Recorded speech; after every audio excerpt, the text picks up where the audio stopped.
All right, everybody, I'm getting a ready signal, so I guess that means we can kind of start. My name is Ian Cooper. You can find me on the various socials of following the death of Twitter under iCooper, or I am Ian Cooper on LinkedIn. If anyone's not here to see this talk and is very confused, I'm filling in for someone who couldn't be here, so that's why there's been a change to the schedule. Okay. Can I have a hand in the air? Who knows what Staff Plus roles are? Okay, a few of you. All right. Okay, so we'll explain that as we go through. The short version is that Staff Plus roles are an individual contributor track, right? And that's a good thing that they exist. All right.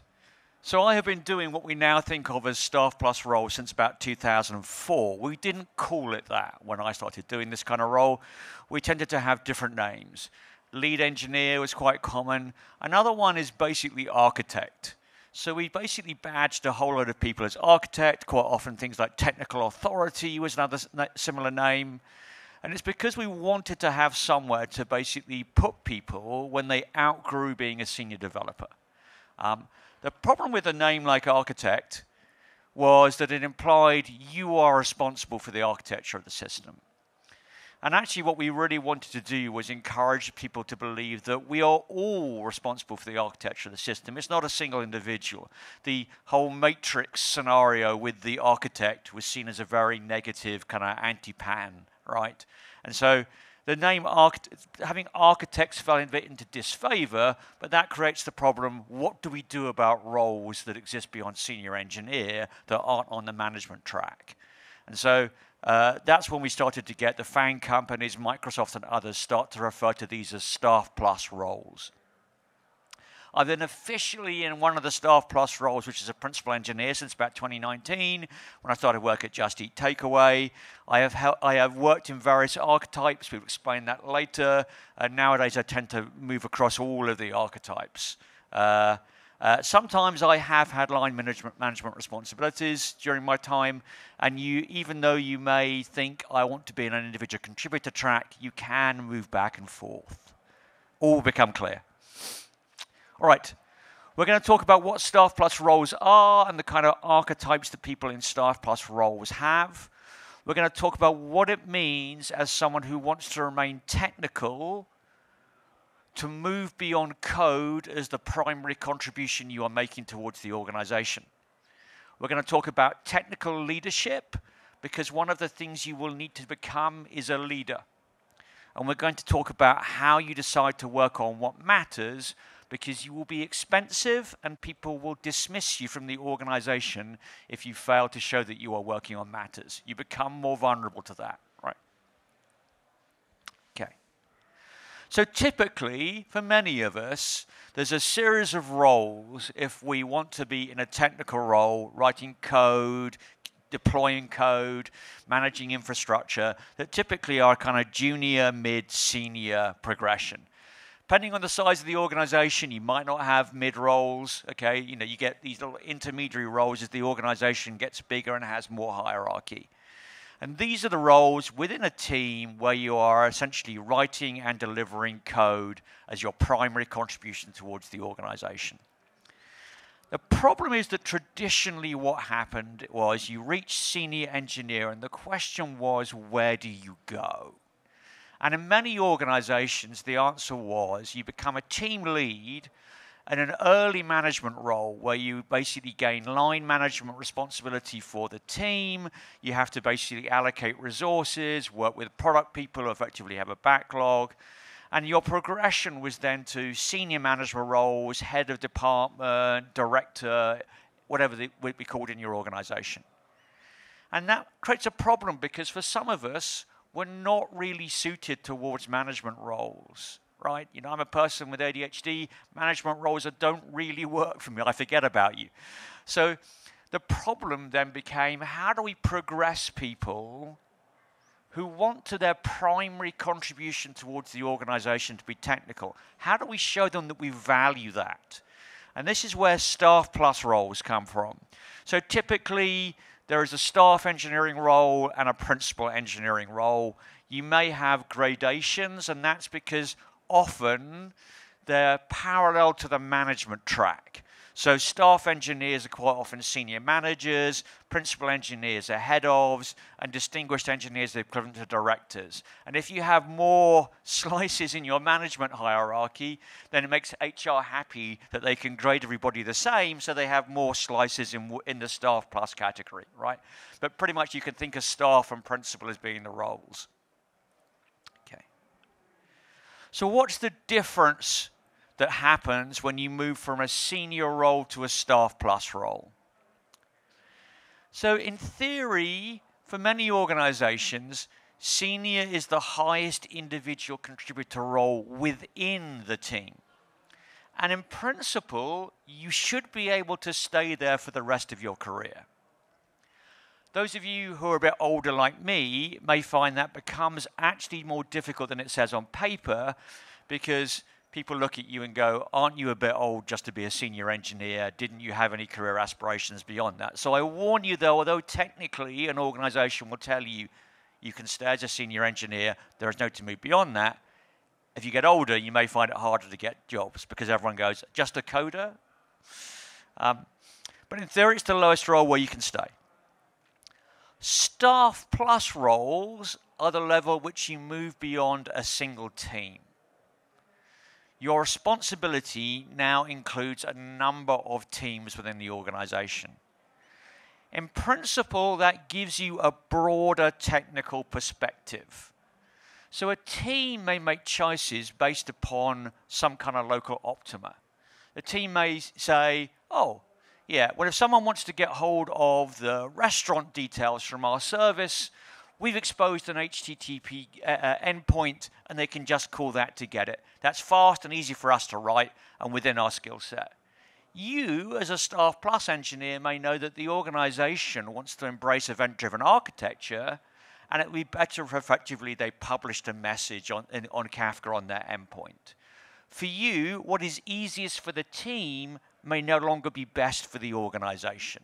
And your job is to redirect the team towards those goals. Because you support multiple teams, you will engage in cross-team fertilization. You will say, oh, this team over here has got a really good idea. They've started to use parameterized testing, and it's simplified a whole lot of their tests. You folks may want to talk to them, because that's really going to make your test better. Or you may say, oh, everybody's doing the same bit of code in order to mark the messages in the batch in their AWS Lambda that effectively not succeeded. And we've got a whole lot of copy and paste in that code. Why don't we lift that out into a library everyone can share and have some internal open source about it? So you may be lifting code out, frameworks and libraries that everyone can then leverage across the organization. So you're trying to make sure there aren't silos of knowledge. The organization's knowledge is carried by you. Mentoring, right? The senior engineers want to learn. Who is going to teach the senior engineers? The answer is the Staff Plus engineers. Part of your job is to help them bring their careers along. Whether they want to stay as senior engineers or whether they want to move up like you've done, your job is to help them succeed. We talk nowadays about design and everyone doing design, right? Because essentially the act of writing code is a quite minimal part of what the average software engineer does. It's like the final step of translating a design into something a machine can understand. So all coding, software engineering activity is design. Some design is significant in either the cost to change, in other words, once I've done this, changing the decision we have made will be expensive, or how we reason about the system. Once I've made this change, we will start thinking about it in a different way. A decision, for example, to move from HTTP interaction or gRPC interaction between your microservices to messaging-based interaction between your microservices is significant. It's going to effectively cost money.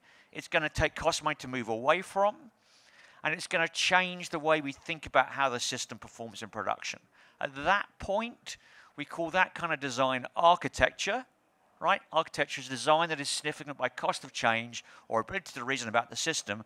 And at Staff Plus roles, you increasingly find that your design decisions are architectural ones. Will Larson, he's got a book. I'll give you a couple of links at the end of the presentation to useful books if you want to dive into this topic in more detail. Identifies 4 kind of archetypes that he sees Staff Plus roles falling into. I have modified it slightly because I have a slightly different opinion for him on one of them. So the leader. A leader, you tend to work with a senior manager. You tend to be guiding and shaping a number of teams and helping them with technical direction, mentoring and working with and advising the senior developers in that team. Another name, by the way, outside of kind of tech for these kind of roles, because they exist outside tech, is trusted advisor. Because a lot of what you're doing is providing advice to people, right? Move away from a model which says, I am ordering you to do this. Your job is to advise people and help them succeed, right? So in this leader model, effectively you are helping guide a set of teams, often working with a manager. You may find that you went from senior to a kind of team lead role, and in your organization, that's the pivot point where you choose to either go staff or senior manager.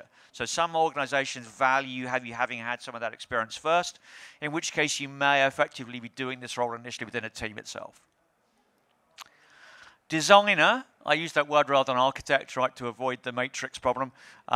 So your job is effectively to say, we need to move away from a kind of slash and burn model of architecture where essentially the act of rolling out new features consumes our architecture and leaves us with something that we can't maintain any longer, towards something that is sustainable and therefore effectively conforms to what we used to call non-functional requirements or quality attributes. So you care about making sure that the software can continue to deliver beyond this set of product requirements that are coming up. We'll talk later about the tension that occurs within an organization necessarily, but your job is to say we need to be able to deliver in the future as well. Solver. So solver is this idea that you have deep technical expertise on a topic and can be called in to help people, right? One of my deep areas of technical depth is distributed systems. So I quite often find myself summoned to go and help people understand how distributed systems work. How do we do messaging in this environment? So you are doing the heavy lifting for the organization about a particular area, and you have strong expertise. Now, Will calls this one right hand. I prefer Gregor's idea of the architecture elevator. Quite a lot of the time, what you do is effectively ride the elevator between the bridge and the engine room, right? So in the bridge, you've got the C-suite, the directors. They want to issue instructions to the engineers, and they're basing those instructions on business priorities or other ideas. Down the bottom, you have the engineers that care about technical concerns. You are the person trying to translate between them. You're explaining to the engineers why these things are required, and you're feeding back from the engineers to the exec why certain things are difficult or can't happen. You are effectively a translator. You message between the two. You're trying to help the exec suite achieve their goals, but you're also representing and standing up for the engineering community and what they need. Typically, as you become more and more, you climb the IC track, you are expected to switch between these archetypes. So you can say, I see myself as a solver, and say an initial staff role, go, I'm a solver, that's what I'm going to be, right? But as you want to climb towards principal or distinguished engineer, you're going to find you have to be able to pivot yourself between these individual archetypes. Right. What is the scope of this kind of role? So junior engineers tend to execute tasks with supervision, and senior, with mid in between, just tend to execute tasks. In other words, they don't need supervision anymore. They know how to build stuff, right? Staff engineers tend to be the people that essentially say, okay, product has a requirement. How are we going to basically satisfy that requirement across multiple teams? And then you work with individual teams, the senior engineers and that, to say, okay, This is what we need you to do. And the split there between senior and staff engineer is a bit artificial, right? But you may find that more senior people get involved at the higher level of design. Principal engineers tend to own problems. So what tends to happen is someone comes to a principal engineer and says, we have a problem with out-of-stock items in the warehouse. Customers keep ordering them. We have to keep basically messaging customers, telling them we can't satisfy their order because stuff's out of stock. It's causing unhappiness. We need you to fix it. That's the kind of remit you get given. You have to go and figure out how that works, how it gets fixed, who owns basically that today. You have to talk to product. You have to talk to delivery. You have to create a solution for the organization to that problem. Typically what happens is this flows down. You will go and find the staff engineers responsible for that area. You will talk to them. They will talk to their seniors. You will create a plan. You will go back to management with a plan and say, this is what we need to do to solve your problem. By the time you get to distinguished, no one hands you problems anymore. Your job is to understand the organization, figure out what is causing pain, and try to propose how you can solve it. Right? That may mean you are dealing with how we do engineering, how we are organized, and high-level concerns, and you are talking regularly to the C-suite about that. Okay. Oh, yeah. And so you can see there's a distinction there between senior and kind of junior roles where you're very much focused on the how do we do this. And increasingly in staff plus roles, you begin to become focused in what are we doing. Okay. Number of bad ideas that you need to be aware of if you are finding yourself in this kind of staff plus track. The first thing is, don't assume that if you at some point are forced to choose by your organization and say, do you want to become a team lead and a manager, or do you want to become an IC and a staff plus, that is an eternal choice. People can and do switch roles between both parts of the organization. So people spend a time being in a management role and they switch to an IC role. You'll see at the minute there's a bit of a trend in the industry where the industry has decided we have too many people managing, and it's trying to convert quite a few of those people into IC roles within their organization because it sees them as more effective when they actually deliver. They're taking engineers who they feel they've drowned in management and saying, we're liberating you to actually do work instead, right? If you haven't done any part of the management track, so if you haven't done this model where you go from senior to team lead and then to, say, staff, you may find you have to drop down in terms of level to cross over. And again, if you've been essentially up towards, say, a head of department, and it's been a while since you've been technical, you might find you drop down in terms of the ranking in the organization if you switch track to become suddenly a staff engineer. Because the organization is going to expect you're going to have to catch up in order to be effective in that role again. Okay. People do this model of saying, okay, I'm going to swap back and forth. Particularly managers who worry about becoming post-technical. They'll take a management role for a while. They'll swap back and be an IC for a period. They'll swap back and be a manager again. And they'll swap back and be an IC. And what they're trying to avoid is sitting on the management track and becoming post-technical. So it is an answer for managers to avoid becoming post-technical is to swap onto the IC track every so often. Okay. Another bad idea for your organization, hopefully we're beginning to work against this model, is organizations that only have promotion onto the management track, right? Because that is effectively ending the careers of many of the people with your organization who will simply go elsewhere. Okay. Okay. Life beyond code. So there's a link there to a blog and a video, I think, by Jonathan. He talks about 4 skill sets we have in software development.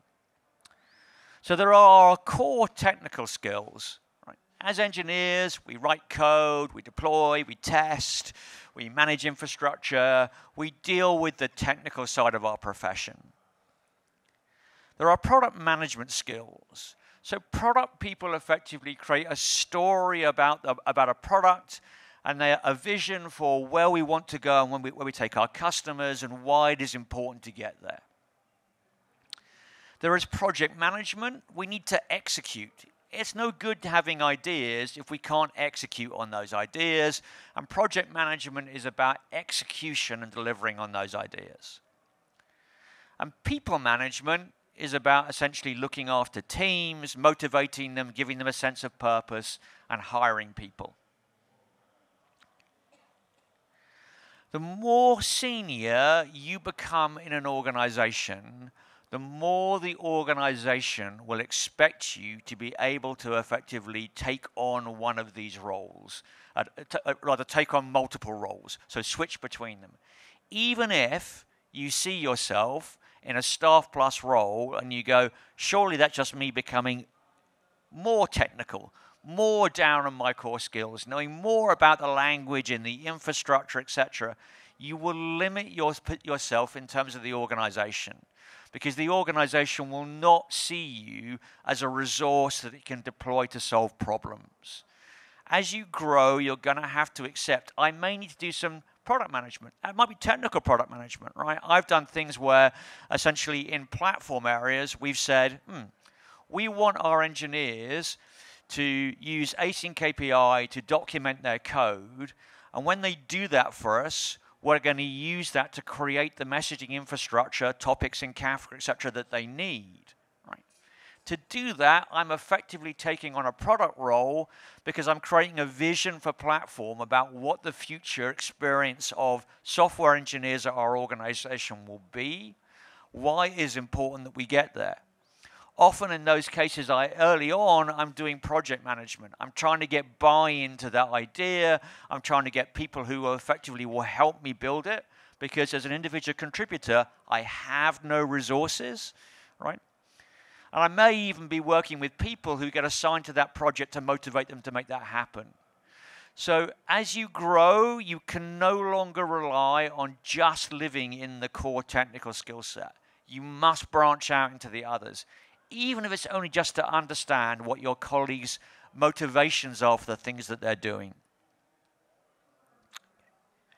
We talk a lot about the shape of people. I don't know if this is an idea that many of you have come across. So I-shaped people are people who have deep technical knowledge. To an extent, when you begin your career, we would expect you typically to be I-shaped. We may hire you because you are a React developer, or because you are a C# developer, or because you know everything there is to know about Kafka, right? Your value to the organization is a specific skill set that we need to solve a problem. But as your career grows into staff plus roles, you increasingly need to become T-shaped. So as well as your area of expertise, or your areas of expertise, you need broad technical knowledge. If you're a C# developer who spends time working on the back end, it's important to start to understand, what are the React developers doing? What is the Swift developer on iOS doing? What are the platform folks doing when they're basically managing those databases and Kafka clusters and our Kubernetes cluster? You don't have to be an expert in all those areas. That's not going to work. But you have to be able to have a dialogue with people in those areas and understand what is motivating them. Because increasingly your work will take you beyond just the teams that deal with that narrow area of expertise. And to be effective, you must be able to have a conversation with the people who have the deep technical knowledge. And the organization will expect you to move out of your silo, right? And many enterprises, you may find there are multiple languages in play. You may be expected to be able to be fluent in multiple languages. Sure, one of them is your expertise, but we can put you to work on something else. Finally, you then may need to move, as you climb the ranks towards principal and distinguished engineer, to become what we call X-shaped. So one of your branches is now this deep and broad technical knowledge you've been building, but now you're going to have to add leadership skills. You're going to have to be able to lead an organization. Another way of looking at this, right? Expertise, effectively, increasingly as you go up from I-shaped to X-shaped, you are adding broad technical knowledge and some leadership expertise. In terms of collaboration, as you climb from I-shaped to X-shaped, you are essentially moving from collaboration within a single team to many teams to the whole organization. Your innovation tends to become much higher because you have a wider view across the organization as you climb through these levels, and you have a bigger skill set, so you are more able to figure out wide solutions. And your flexibility in terms of where the organization deploys you will grow.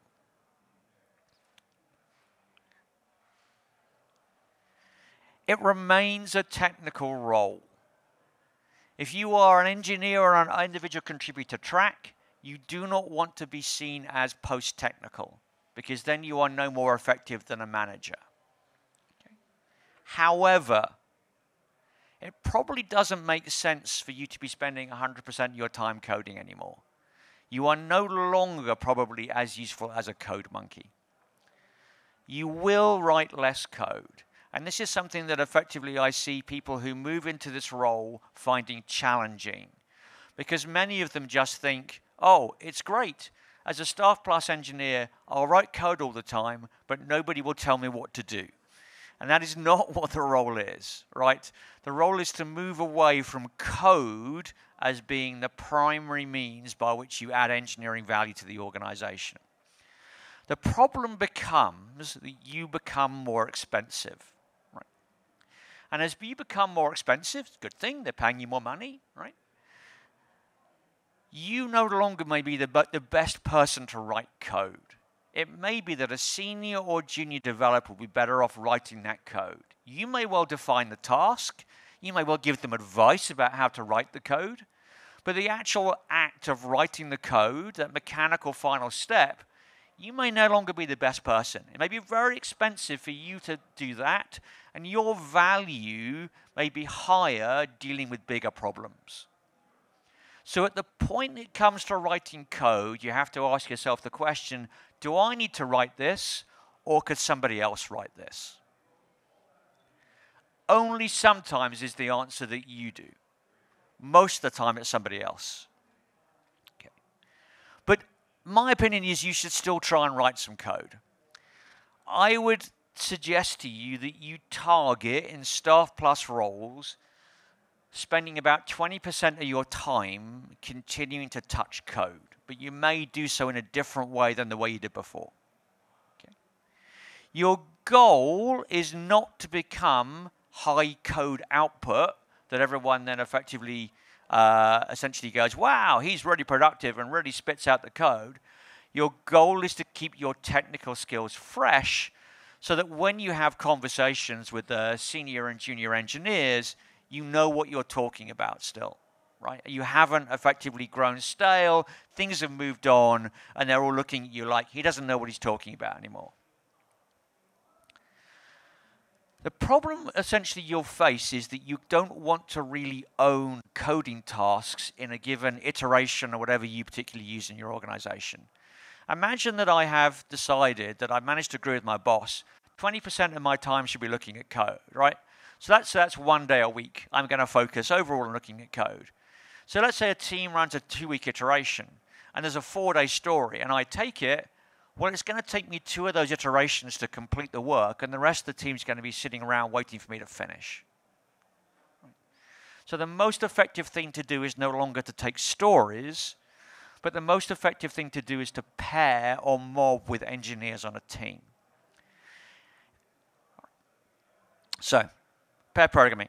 You avoid blocking a team because essentially you can walk away and leave your pair to get on with it or pair with somebody else. Particularly useful in Staff Plus roles in organizations where you suddenly get summoned to deal with a particular crisis, a production incident, a must-have requirement that suddenly crept into product, where your expertise is suddenly demanded and you've lost control of your schedule, right? That's fine. You just come to the end of the current pairing session and you can move on, and the team can move on without you. Part of your role as a Staff Plus engineer is sharing the experience that you have acquired. There is a really valuable way to do that, and that is to pair with someone that knows less than you and transfer your skills to them through doing. Much easier than transferring your skills through lecturing, right? So pairing or mobbing with a team, or ensemble programming, some people like to refer to that instead, right, is a very valuable way of you sharing your expertise with the team. You also gain insight, right? You will see how the developers in your organization work by watching them when they pair a mob with you. And you may learn things about how the organization is working that differ from the expectations C-suite, distinguished engineers, people have when they are trying to define how engineering gets done. You will see how engineering really gets done, and you can feed that back. I also tend to do a thing I call a ride-along. So it comes from this American idea that citizens can ride along in the back of the cop car and see justice being at work, and you see, you know, actors do this, right, etc. So a ride-along for me is essentially you pick a team, you agree, you commit to, say, spending a month with them, right, out of your time. So rather than a day a week, you say to your boss, I'm going to spend a month working with this team, and then you just behave as a normal developer on that team for a month. Okay. It gives you a very good understanding of what it is to currently develop and ship software in your organization. Your goal is not really to say, oh, I'm going to be the best developer and excel in this team. Your goal is to learn, right?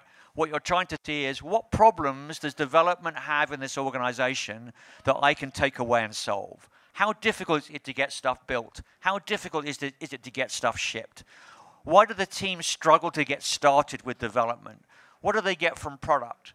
You want to try and smooth the process. So a lot of what you're learning is not how do I basically implement something, which you probably know, but how do they implement something, and what can I do to help them succeed at that? You might find yourself writing proof of concepts, right? That's another typical way. I write the first version of some things where the easiest way to explain what I want developers to do is to write a POC and give them the code. My expectation is that they will throw that code away, right? So when we built internally this system for basically defining messaging infrastructure from Kafka, I wrote an early version in JavaScript, and I expected the team to throw it away and write it in something else, and they have, right? And that's great. It's just sometimes, as engineers, the clearest path to communication is working code. So that's another way you can effectively find yourself writing code. Open source, and I'd include in this internal open source projects where effectively you create libraries or frameworks that you intend to use internally.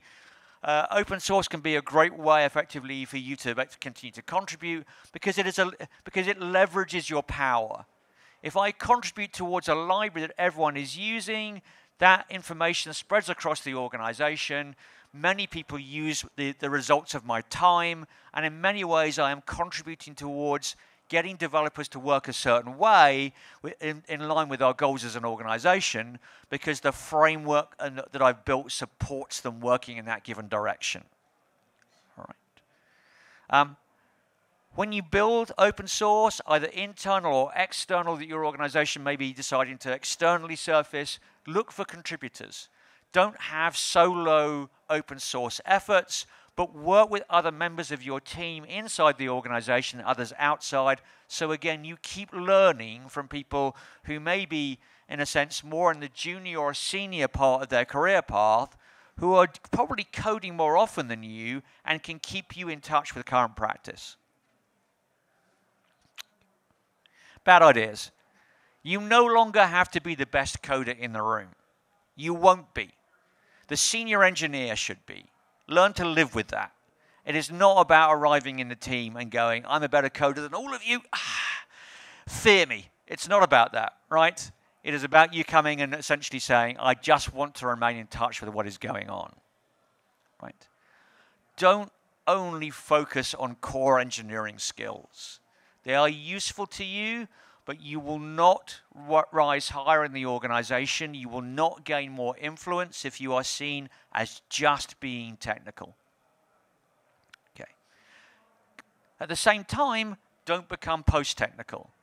The organization might be happy for you to become post-technical. It may not matter to them in terms of what they need you to do. But from your own career point of view, if you become post-technical, you will find it difficult to get the next role because as an individual contributor, you will tend to be assessed by technical people as an interview for the next organization. So although the organization might find it comfortable to deploy you in places where you become post-technical, you should not be comfortable with that. All right. Technical leadership. So there's this idea called the iron triangle, which effectively says there is a iron triangle between cost, stroke resources, scope, right, and effectively time. And you can effectively pick 2 out of 3 here, or quality. You can pick 2 out of 3 here. You don't get to have all of them, right? So if I effectively want to go fast and cheap, I can't have high quality, etc., right? Often this is surfaced by the 3 amigos rule. I don't know if you know about that, but it's this idea of having a product person, a delivery person, and an engineering person, if you like, equally balanced in contention. None of them has authority over the other. And typically, when you're in staff plus roles, you will find yourself in this place quite a lot. So product, their job is to advocate for scope. They want effectively to get more functionality shipped to people to generate revenue for the company. Managers or delivery people need to advocate for cost and time. We have a budget, we only have so many people. What you want isn't possible, right? As a staff plus engineer, your job is to advocate for quality. Your job is to advocate for, we want to do sustainable architecture. We do not want to exhaust our ability to deliver in the future by delivering this time. Now, something I occasionally hear as kind of feedback from people towards engineering people is, oh, they don't get the wider business picture. They keep talking about quality, but they don't understand if we don't get any revenue, we'll be outcompeted. Or, hey, they don't understand that we've only, got limited resources and time. We can't possibly meet their quality goals. And they ascribe it as a negative that you are arguing for quality. What they are missing is that it is your job to advocate for quality. You may have to, as part of a discussion, disagree and commit. Right? And at some point, you're going to have to reach a conclusion over what you're going to build, how long it's going to take, and how much quality you finally got. But what you want to do is advocate for reducing scope to ensure quality, for example. Right? So don't accept that pushback. Your task as part of the organization is to advocate for that quality, but do be prepared to disagree and commit at the end. You are a leader, not a manager. The idea that you are going to become a leader may make you uncomfortable, but that is part of what happens when you move beyond senior roles to staff plus roles. You do not have authority over people or budgets. You are not a manager. You don't have any authority over the roadmap. You are not a product person. So to get things done, you only have one weapon, and that is influence. You will need to influence people to meet your goals. One of the challenges for many senior engineers in moving into staff plus roles is you will need people skills. It is not a role where you say, my bunker is going to be even deeper and people will leave me more alone, right? You have to basically be able to influence people because you have no authority.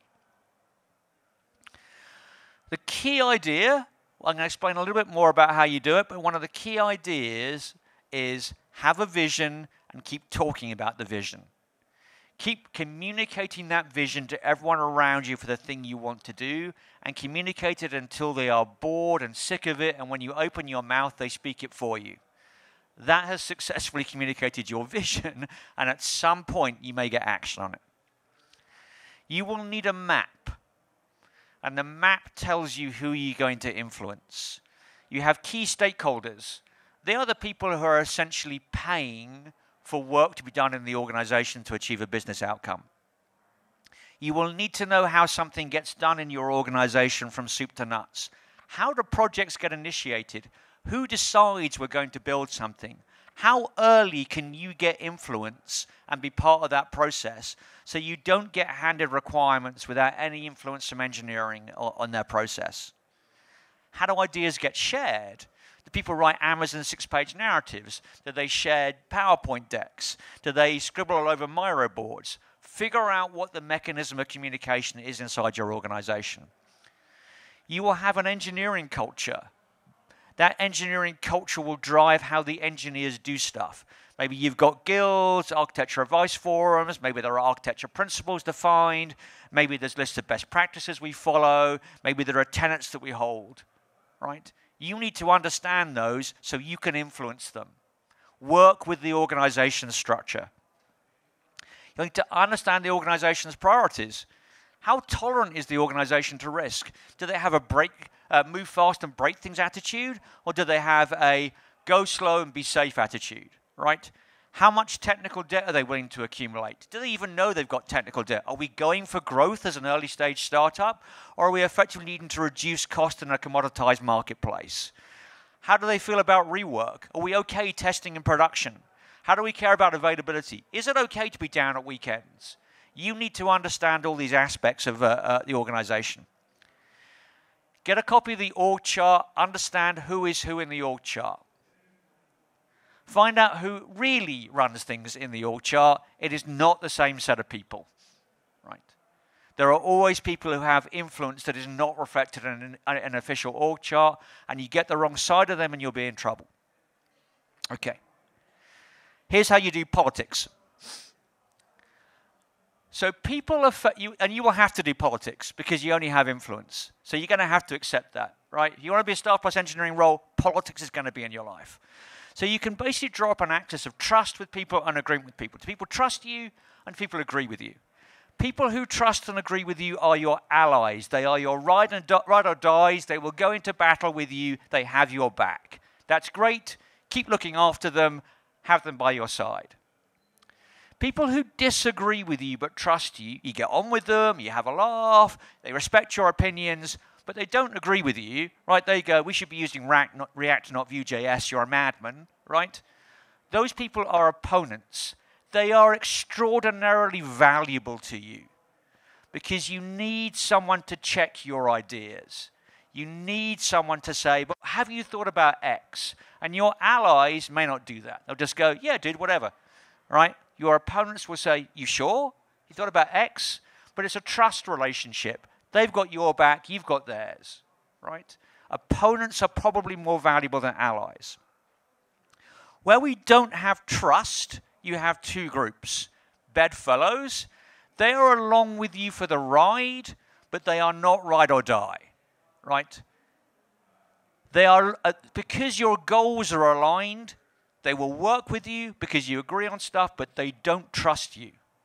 And as such, they won't help you in a jam. Your adversaries are the people that basically you do not have trust with and you do not have agreement with. You have one goal. You must remove adversaries from your map. How do you remove adversaries? Okay. The mistake most engineers make is to seek agreement. Do not seek agreement. People who disagree with you but who trust you are valuable. They are your opponents. Seek trust. If you have someone as an adversary, build a trust relationship with them. How do you do that? Be a human being. Go for lunch with them. Go for a drink with them after work. Ask about their kids, right? Have one-to-ones with them where you listen and understand their problems, their perspective, where they are coming from. If they feel heard and they feel you are a human being, you will begin to develop trust. They may still disagree with you, but they're now an opponent. If you cannot move somebody out of a map that way, if you cannot build trust with somebody, you have to either move them to a different part of the organization or move to a different organization. Eventually, they will seek to get you fired. At staff plus levels, you are visible. And people may seek to remove you from the organization if they remain an adversary. Right? So in that case, If you can't build trust with them, you have to try and change what you are doing in the organization to move them to a different part of the map. All right? I know it's a harsh warning, but that is true. You need to know who they are, and you need to try and fix it. How do you become influential? You need to be visible, right? Visibility in the organization, things like brown bags, training, let everyone in the... If you work with all the engineers and you teach them stuff on a regular basis, they will come to you and ask your opinion, okay? External stuff, like this, going to a conference and speaking, right? That gives me, in the organization I currently work for, influence, because people go, oh, Ian goes and talks at conferences. Maybe he knows what he's talking about. We should go and ask him things, right? Blogging, YouTube, including microblogging. By that we mean things like, you know, Mastodon or X or whatever, effectively. Have opinions people know about, and therefore they can go, oh, yeah, hey, he's really interested in that topic, or she wrote something really important on that topic on her blog. We should ask her, right? Internal mentoring or training. The more you work with senior engineers and you help them get stuff done, the more when they get a problem, they'll come to you and say, oh, could you tell me how I fix this? Or, hey, could we have a meeting with you? We're struggling with something. Networking, right? So attend the contact points of your organization.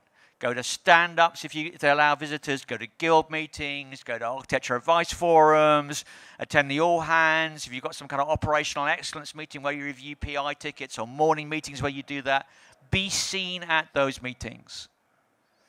As much about being seen as actually contributing. You are a presence. People know you are around and you are aware of what is going on. Okay. Have one-to-ones with your key stakeholders. I refer you to the earlier conversation about adversaries. Create allies, right? Build your ride or dies. Okay. Uncover the problems. If in one-to-ones, you will find what people are struggling with, and they are things you may want to offer to fix. You set the technical direction. As a staff plus engineer, the organization will expect you to advise them on what they should be doing to build software. You need to do that by collaboration. Work with whatever structures your organization has for setting technical direction. Establish principles, establish architectural principles, high-level guidance for the organization about how to make decisions. Encourage the organization to develop its own sets of good practices so that you have a culture of how you do things at your organization people can expect, right? You set the tone. Part of your job is to convert noise to signal for senior stakeholders. There's a lot of noise in engineering organizations, and it's very difficult for them to determine which ones they need to pay attention to. They may not have the skills or experience anymore to understand that a particular PI ticket is a fundamental problem for the organization, right? You have to help fix it. And conversely, some teams may be very noisy because they have a problem that affects them, but is not systemic to the organization. And you need to be able to advise that, sure, that team's got a problem, but it is not something the organization needs to be pivoting around. Okay. You need to be seen as an honest broker. People who have conflict over ideas can go to for an opinion because you are trusted. The stakeholders in your organization are going to rely on you to give them a signal where there is only noise. So don't breach that trust. Your opponents are useful to you. You can check your ideas with your opponents to see what their criticism is, to understand whether maybe you're going down the wrong path. Okay. Don't prove your technical authority. Do not walk into a room full of senior and junior engineers and kind of go, okay, I'm going to show you my stuff now. All right? Assume that they are going to give you the benefit of the doubt, right? Don't dominate through demonstration of your superior knowledge. You are a leader and not a master. The two things are very different. Don't do hero actions, right? Don't say, oh, that product's failing. Don't worry, boss. I got this. Give me a day. I'll have it all sorted. You have utterly crushed everybody on that team. Your job is to help them succeed. Lift them up. Don't squash them down. one I struggle with, right? And actually I just saw Holly Cummins talk about this on X, right? Be aware of your weight in the room. As a staff plus engineer, junior engineers will look to you as a figure to emulate. If you make a comment in a technical discussion, you effectively, at some levels, end that discussion. Because no junior engineer is going to contradict you. You have just removed all of the oxygen from the room. So let them have their debate, let them discuss their ideas, and when it gets towards the end, sum up. If they came up with a solution you agree with, you just say, that's great, good job, well done, folks. You don't have to go, and that's exactly what I thought, right? They probably are pleased that you said that was a good job. They assume that means you agree with them, right? You only need to intervene if they've gone down the wrong path, and that's about advice. Hey, maybe we should look at this. I think maybe we'll find this is a better idea. Let's get some folks to go and have a look at that. Okay. You are expensive, you're not an entry-level hire, you need to demonstrate impact, right? Otherwise, someone's going to decide that we need to reduce the expense in our organization and you look remarkably vulnerable. If you get paid enough money, you'll be a line item on some accountant's chart, and they'll go, do we really need them, or can we just move everybody else in the organization up? All right? So you have to tackle the messy, thorny, persistent problems that everyone knows exist, but nobody else can fix. That's your job. You don't get to walk away. Things stop with you. You are the person effectively with the catcher's mitt who has to say, okay, I've got this. All right? If anyone could solve the problem, they don't need you. Right? You want those problems because that means you can demonstrate I have value because I can solve this for you. Once you shift problems towards something that senior engineers and everybody else can fix, give it up to them. Give it up to them, but check back in every so often to make sure that they're making progress, and so that you can learn in case you had misassumptions about how it would turn out.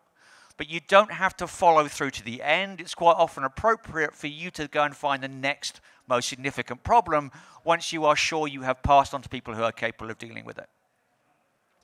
You advocate for the long view, right? Not the local optima of solving this problem, but solving tomorrow's problem and problems after. You probably want to use data to validate the value of the problem you want to work on. There are only limited resources. You're asking someone to borrow them. You have to demonstrate that what you want to do is more valuable than something else. You may choose to build an architecture runway. That is, you need to anticipate the needs of product and make sure that the architecture will support it before it gets there. The idea of the runway is, in order to land a plane, I need a runway to land the planes on. So build the runway first. As you become more senior, particularly if you go towards principal distinguished, you may find yourself in the position that no one tells you what you're supposed to be doing with your time on a given day. Some people find that terrifying, others find it liberating. You could be in either place, right? Your job is to figure out what you should be doing to help the organization succeed. Okay. Your manager's job is to validate what you bring to him and say, I don't think the organization needs to work on that. I don't think we've demonstrated value. What about this other thing that you've got? That looks more valuable to me. Okay. If you look hard enough, you will find things in your organization that need fixing, and you will find more than you have time to fix, right? If you are visible in your organization, you will become overwhelmed with requests for stuff to do. Your manager's job will be to effectively help you prioritize across that workload. It's a role where effectively, in order to you have to be seen as being successful. So you're going to have to keep something like a brag document, because lots of meetings with teams helping them move forward. You may forget when it comes to evaluation the things I did this year. So make sure that you are recording that so that you can effectively say to your manager, here's all the people I helped succeed this year. You may want to regularly tell people what you are thinking so that they can come along on the journey with you. You need to deliver high-profile work, right? There's a danger with a thing called glue work. So glue work is a term that Tanya Riley created, and it's this idea about saying there are lots of small jobs that help people succeed by removing sort of pain from the process. And they're quite often overlooked because they don't deliver the big impact, but without it, actually, the team would never have succeeded. There's a danger with too much glue work. As you become more senior, glue work can become more valuable because it can be recognized that you put person A in the room with person B and thus talk to them through the situation and thus solve the problem, right?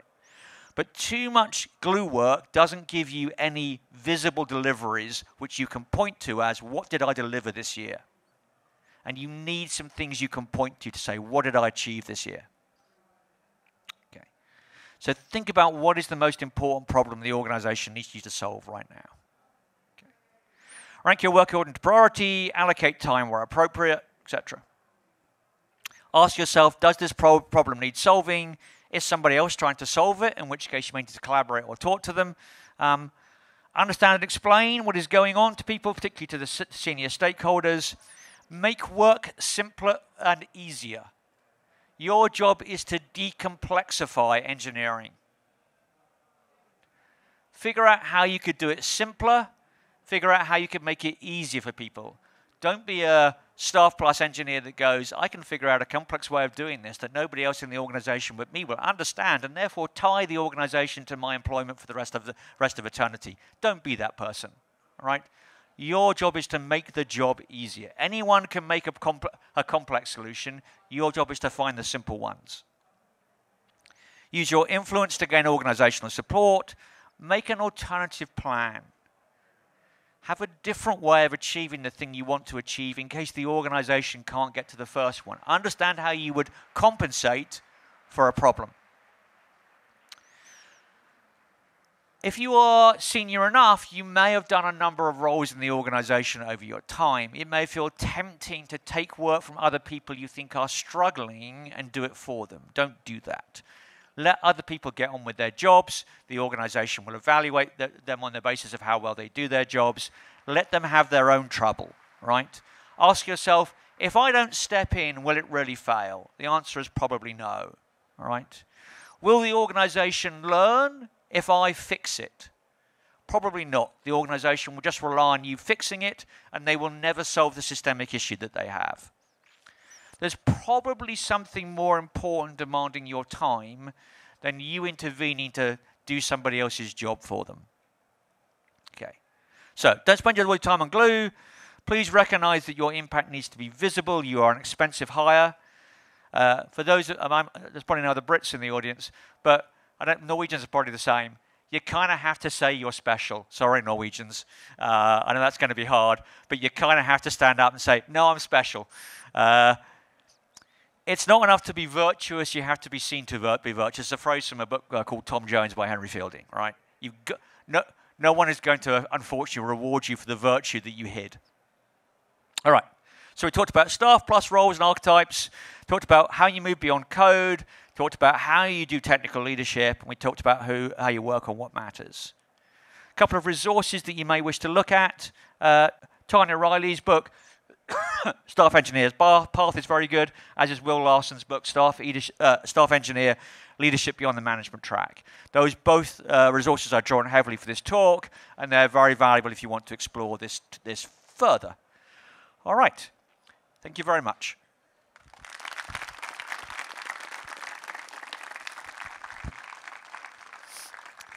Don't forget the tradition of the green ticket in the box.